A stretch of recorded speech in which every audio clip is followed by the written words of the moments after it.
The most intense love that most people will ever feel is sexual desire for another person. This is, in fact, a fairly modest claim, because it is one about the intensity with which a feeling is felt, and not about what matters most in life. Strip the word of its sentiment, and love is simply a strong affection for a particular thing. The love of a parent, a child, a partner you have lived with for 30 years is deeper and certainly more durable. But these loves accumulate slowly and are generally experienced as the ordinary substrate that a life is built around. Sexual love does not work this way. It is sudden, visceral, and completely outside of your control.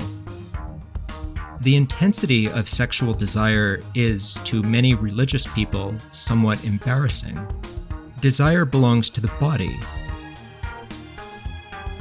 and the body is the part of a person that the major religions generally treat as a problem to be managed, whether through spiritual discipline or transcendence. Whatever is highest and holiest in the world, it is generally agreed not to be located in the genitals. As to what is highest and holiest, a large fraction of everyone who has ever lived has maintained, in one form or another, that there exists a God who loves you with an intensity more extreme than any feeling a human being is capable of. The trouble with this is that a love more intense than human feeling is impossible to imagine except by way of the most intense feelings that humans have. So, at the risk of sounding stupid or obscene, there is a question here that is worth asking. Does the love of God share anything in common with what you feel when you are horny? The answer to this question, as we will see soon, is not no.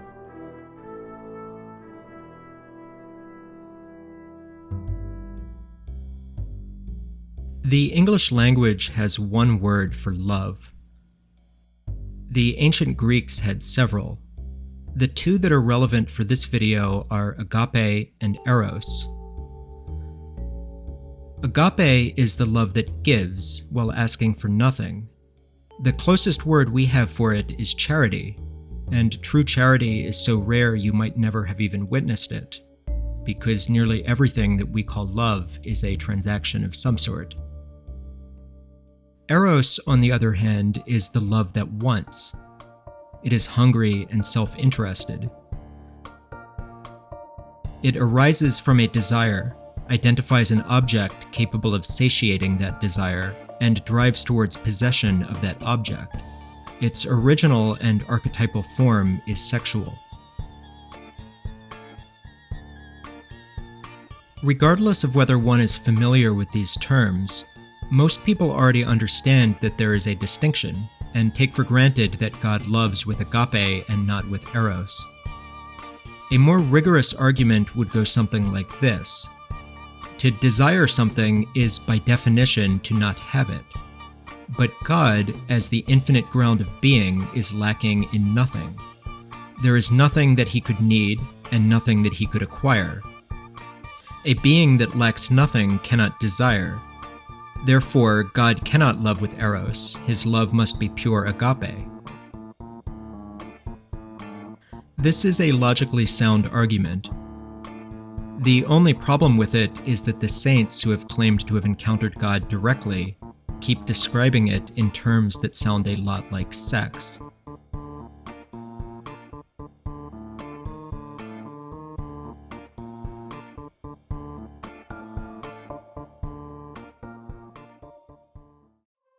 In the Church of Santa Maria della Vittoria in Rome, there is a marble altarpiece depicting a nun in the grip of religious ecstasy. Above her stands an angel, young and half-dressed. He fingers the shaft of a golden arrow with his right hand as he lifts up the hem of her tunic with the other. This is one of the most plainly erotic images in the history of religious art. It is an unmistakable depiction of a woman at the moment of orgasm. Its sculptor, Gian Lorenzo Bernini, did not invent the scene. He took it from the nun's own account. The nun depicted is Saint Teresa of Avila, who is not to be confused with Saint Teresa of Lisieux, Saint Teresa of the Andes, or the half-dozen additional Teresas canonized by the Church. Teresa of Avila was born in 1515, 2 years before Luther's Reformation split Western Christianity in two. She came of age during the Catholic response to Luther, the Counter-Reformation, an effort by the Church to discipline itself and root out corruption. Teresa became one of the engines of that effort. She entered a Carmelite convent in her 20s, but finding it comfortable and spiritually weak, she set about reforming it into a strict cloistered order committed to poverty and contemplative prayer. Over the remaining half of her life, she founded 17 convents across Spain, earning a reputation as a shrewd and tireless administrator. She did all of this while being chronically ill and spending large portions of her life bedridden. Beginning in her 40s, she started to experience religious visions that would arrive frequently and randomly, which she cataloged with a level of consistency and precision that is unusual in the mystical literature. Her most famous vision occurred on August 26, 1559. In her account, an angel appears, carrying a long golden spear tipped with fire. He thrusts it into her, not once, but repeatedly, over and over again. When the angel draws it out, she feels as if he is pulling her entrails out with it.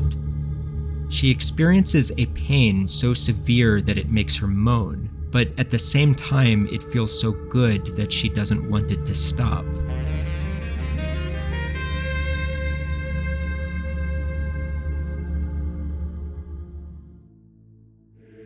When it is over, she is left quivering and exhausted.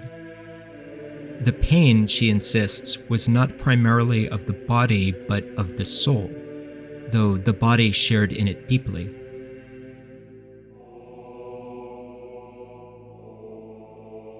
Teresa's account became known as the Transverberation, which is Latin for piercing through. Transverberation has become a recognized category of mystical experience, wherein the soul is penetrated by an arrow, spear, or sword representing divine love. The experience is not unusual in the mystical tradition, and Teresa's account is not even the most explicit. Scholars have noted that female mystics tend to describe their experiences in frankly erotic terms of penetration or being ravished, while male mystics tend to employ more abstract and theological language. It is hard not to read this as primarily a difference in socially acceptable vocabulary rather than a difference in the nature of the experience itself. However, there remains a long current in Christian mysticism practiced by both genders known as Bridal Mysticism, in which the soul is imagined as the bride of Christ and union with God as a marriage consummated. Because Christ is the bridegroom, the soul in this tradition is always cast as female. John of the Cross writes of his soul as a receptive woman and God as its unrelenting male lover, adopting for himself the female position in order to access the erotic register.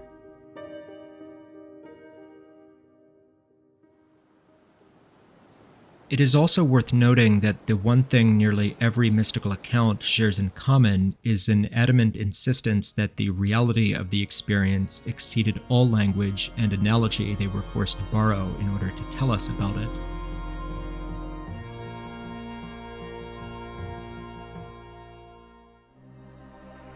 If the people who have claimed to experience God directly can only describe it in the language of sex, then the love that God directs at our soul is not the agape of a distant benefactor.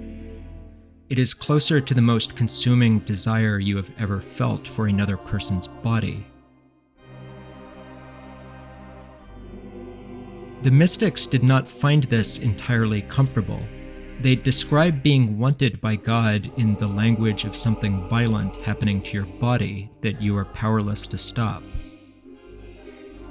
If this is what the love of God is, then this violent, penetrating love is directed at every single human being right this second. Because the love of God is not a reward measured out for the holy.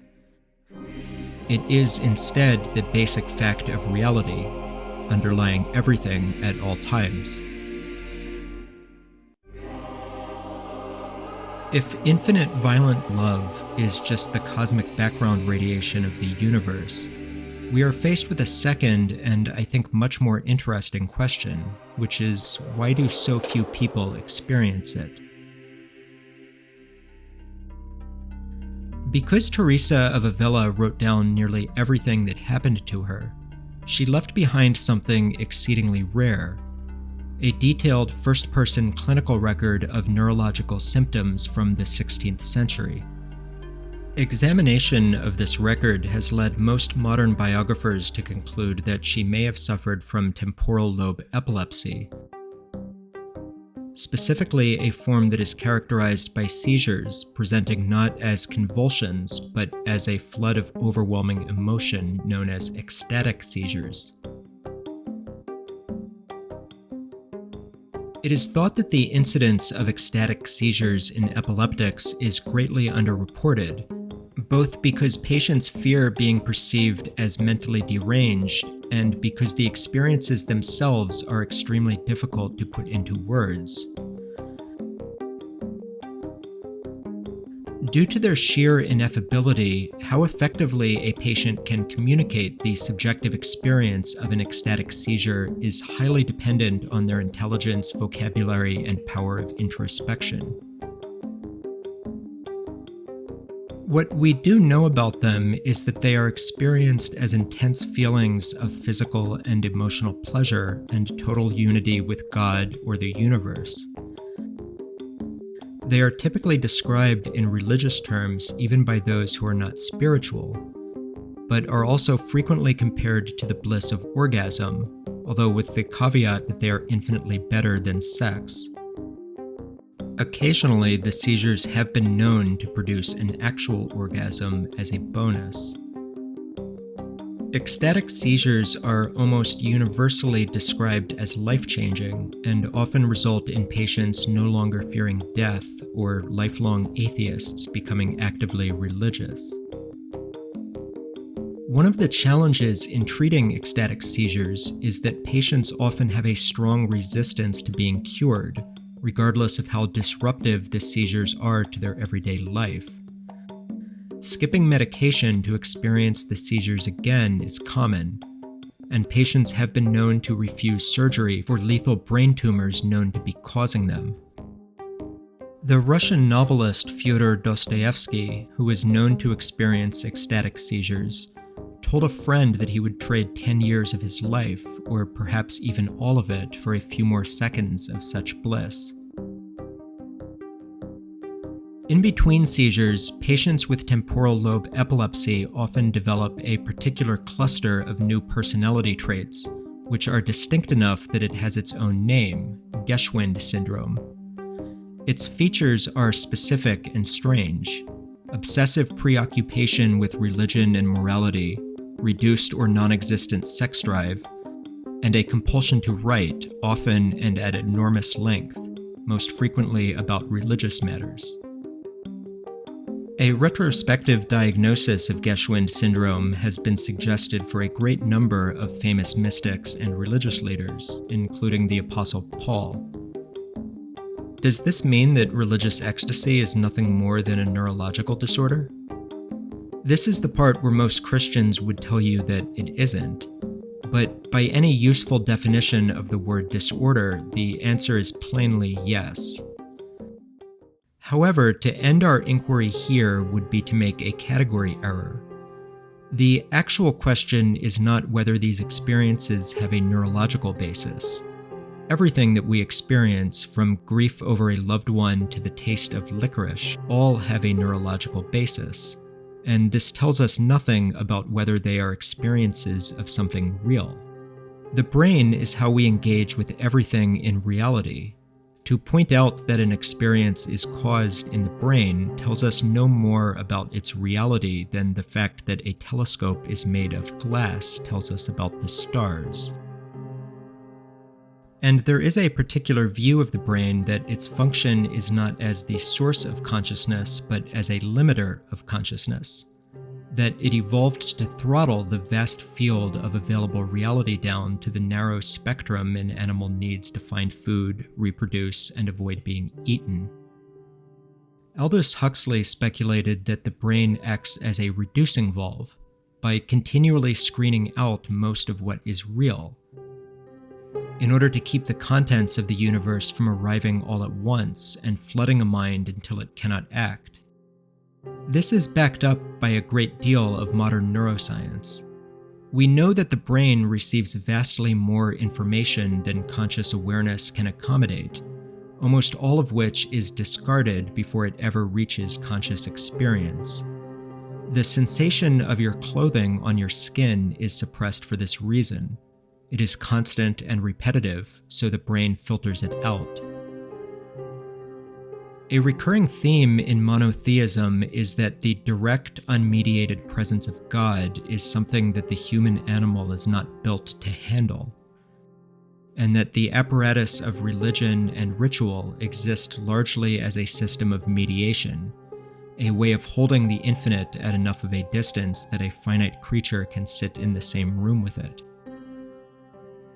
If sacraments and liturgy exist to filter the divine to manageable levels, it is perhaps not much of a stretch to speculate that biological systems may have evolved as a natural mechanism for this same purpose. This would also explain why mystical experiences so often arrive by way of the body's collapse. The filter is most likely to fail in a body that has been pushed past its limits. On this view, the mystic is not someone who is given special access to God.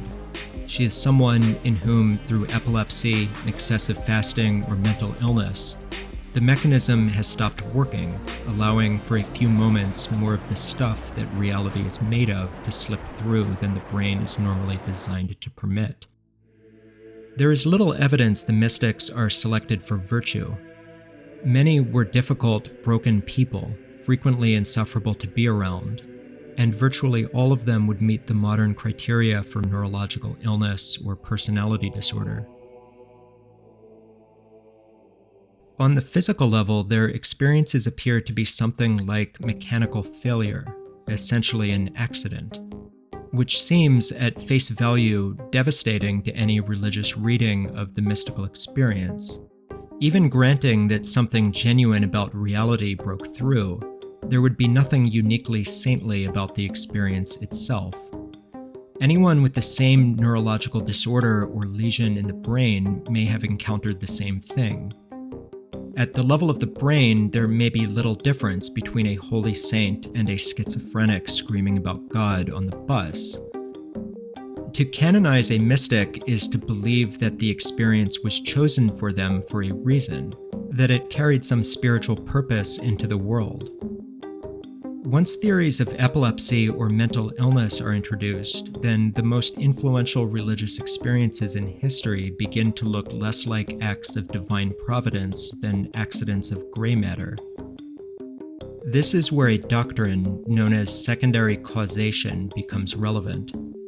The tradition has always maintained that God works through secondary causes, that he does not, as a rule, reach into the world by suspending how it works, but instead acts through the ordinary machinery of nature and circumstance. In this way, an event can be fully an accident at the level of mechanism, and also fully intentional at the level of providence. It is very possible that many ecstatic experiences are essentially accidental, misfires that flare up in a diseased or exhausted mind and die there, meaning little and reaching no one. But every so often, in a particular time and place, it happens to a person who can do something with it. For a private ecstasy to become part of humanity's religious inheritance, a great many improbable things must line up. The broken brain that produced the vision, the rare gift that can then express it into words, an institution that can examine and canonize it rather than ignoring or dismissing it, and the centuries of retelling and iconography that carries it out into the world. The vision itself may have been accidental. Its passage into history need not have been.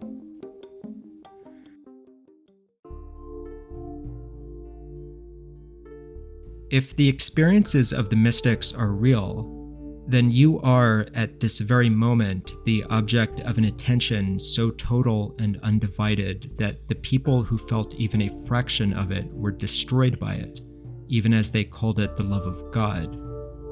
A person who felt the whole of this love would be unable to eat or work or raise a child.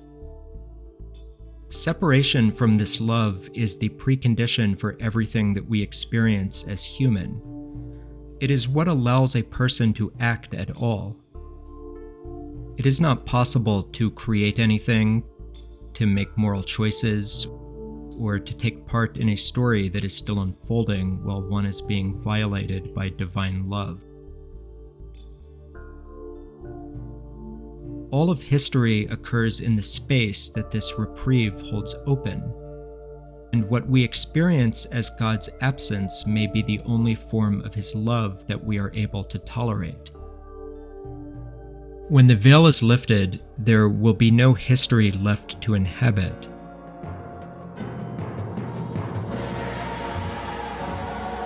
Only a creation collapsed in ecstasy, useless and burning in love.